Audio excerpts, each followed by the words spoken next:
అరే అందరికీ నమస్కారం. నేను మీ విహెచ్ హనుమంతరావుని మాట్లాడుతున్నా. ఇవాళ మీకు ఒక ముచ్చట చెప్పాలి. ఇవాళ మనకి తుఫాన్ అయితే జోరుదారుగా కురుస్తుంది. బయట మెంత తుఫాన్ అని చెప్పి ఇప్పుడు ఒక 5 రోజుల దానికి వానలు పోవని చెప్పి వాతావరణ శాఖ వాళ్ళు అయితే చెప్తారు. అందరికి కూడా జాగ్రత్తగా ఉంటే అందరికీ మంచిది. ఇక్కడ బయట అయితే మనకు వాగులు వంకలు పొంగి పొర్లుతున్నాయి.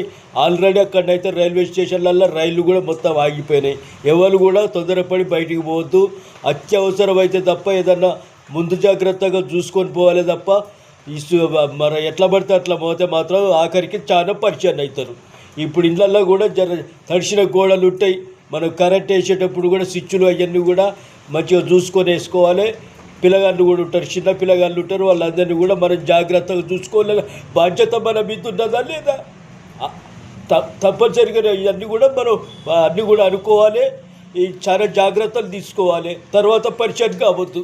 ఇవన్నీ కూడా మీరు బాగా అర్థం చేసుకుంటారని చెప్పి నేను చెప్తున్నా. మన పారాల కంటే ఏది కూడా ఎక్కువ కాదు. అందరూ కూడా జాగ్రత్తగా ఉండాలి. ఉంటాను. నేను మీ విహెచ్ హనుమంతరావు.